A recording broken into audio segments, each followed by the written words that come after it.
What's going on, Assassins? Title Update 1.22 is here, and even though I'm skeptical that they fixed a lot of the in-game problems that we were having, as far as the content, Ubisoft really delivered. There is a lot of stuff to do, a lot of interesting stuff.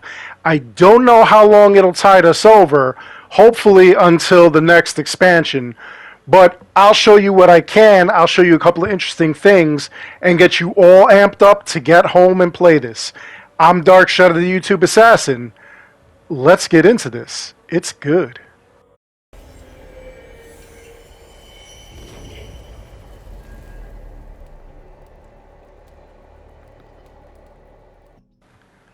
So the very first thing is I woke up in Dublin and I realized that I did have the map for all of the opal that you could find in England that carried over into Ireland. So now I'm able to find all the opal in Ireland. That's pretty cool. The next thing that I noticed was that they really did add those 3 extra items, the 3 extra skills. I'm kind of not impressed so far. Unstoppable while in combat, Eivor Sprint becomes unblockable and knocks enemies back at the cost of stamina. Kind of interesting, but I don't see where I'd use that.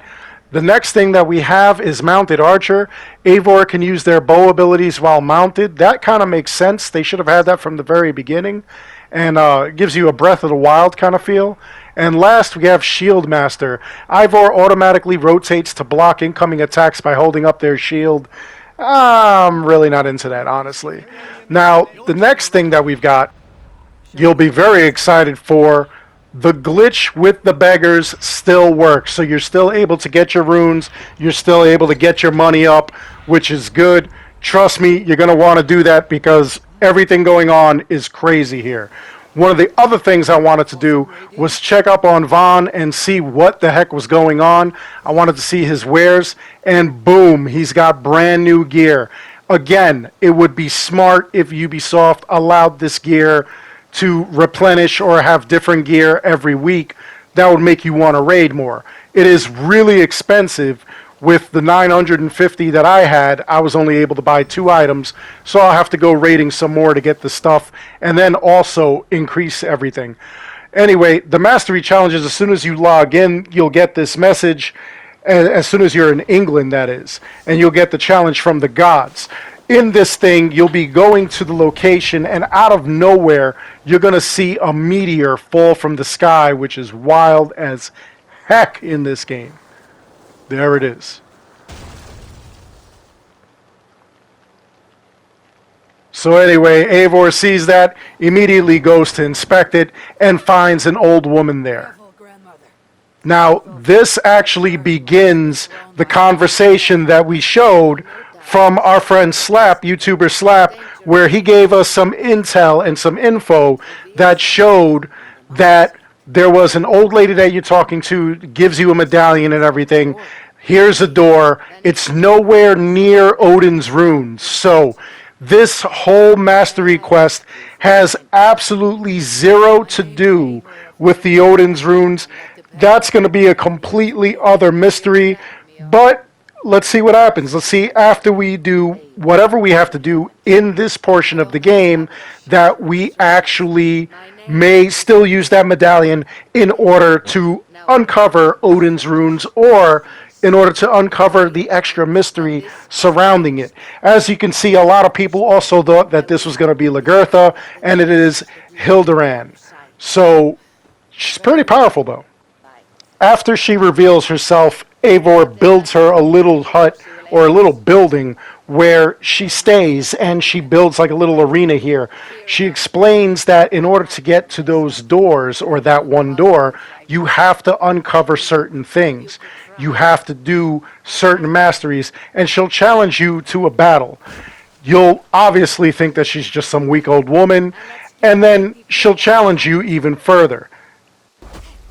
After a few moments, with you winning especially, Hildy will decide to go Super Saiyan with this little trinket that she's got here, and then stuff really gets crazy. You get to go into battle mode in the mind, and this is going to be the principle for everything that you do from here on out. all of your challenges will be like this. Defeat her once again, and you get back to normal, and what she's going to do is she's going to send you on a quest afterwards. She'll send you on a quest to power up this amulet. You'll have to go primarily to one kind of area that has a statue that looks like the statue that she's praying in front of, but you'll have to partake in certain tasks. Once you get over to where the statue is, you'll be able to fast travel to it at any time that you want to in order to like complete it. There's going to be 3 different types of metals that you can obtain: bronze, silver, and gold. The goal is to get gold, but initially it's going to be a pain. When you go there, you're going to see that you have your choice of the 3 masteries, either bear, wolf, or raven, each one doing their own thing. If you go with bear, you're going to do a battle challenge combat. If you go with wolf, you're going to be doing an archery challenge.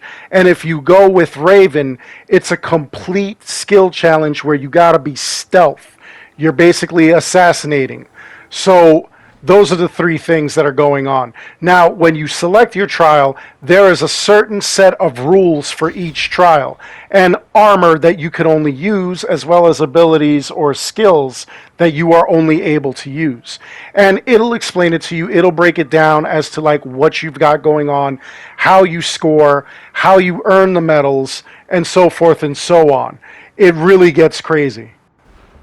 So this may seem overwhelming at first, but it won't be that hard after you get the hang of it. You need to know, number 1, what the rules are. Number 2, the layout of the area. Number 3, the types of enemies you'll be facing. Number 4, in this scenario, you actually want to find all of those mushrooms that increase your ability bar. Because what you're going to want to do in order to maximize points, which is number 5, you really need to be able to, in this case, kick the enemies off of the platforms here. Fall damage is where you get the most points. So the more of these guys you kick off of the thing, get close to the edge, kick them off, they take damage that way, that's the more points that you're going to get. So you'll be seeing gold real quick as long as you do that. You also have to understand that you have 0 health stuff that you could use. So you're going to have to do it without the reliance of health. You also have to understand these guys are going to be super hard. It's not going to be what you're used to. It's not going to be a scenario that you're used to. But if you follow those things, you'll be able to get gold in no time.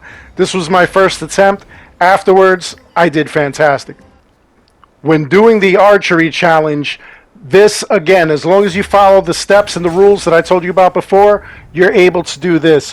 What you have to do, eliminate all these guards, and if you do indirect kills, which means that you actually kill them by hitting like the little jars that are behind them or dropping something on top of them and killing them that way, you gain the most points.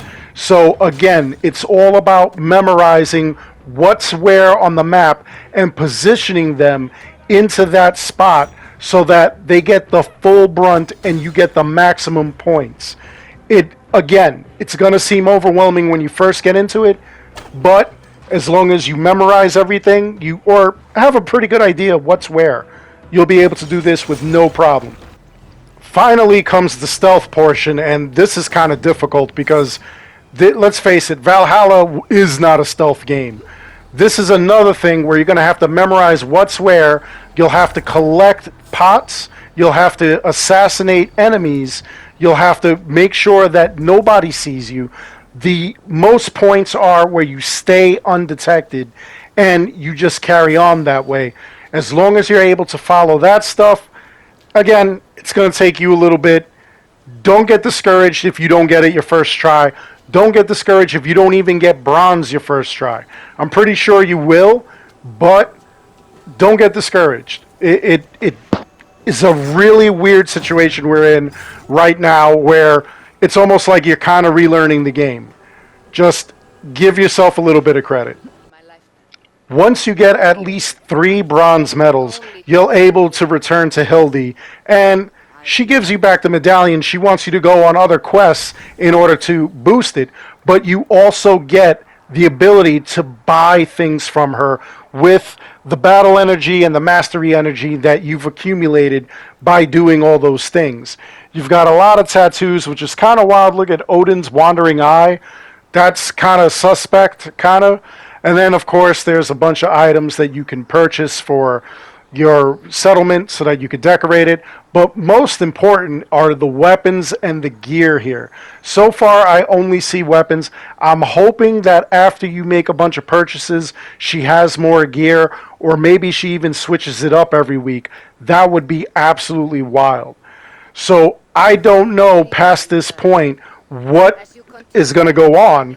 I'm actually playing it as we go along. I'm going to probably do a video where I show you guys, I give you guys tips and hints and locations as to what's happening, so that way you have an easier time being able to go and do that kind of stuff, be able to really get this down.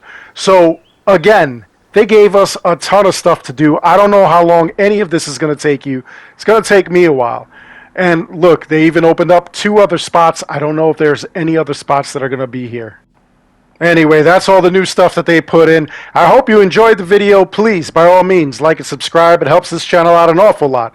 As always, I want to thank each and every one of you for watching. Until next time, take care, be good, stay safe, take care of each other. You know how we're going to end this one.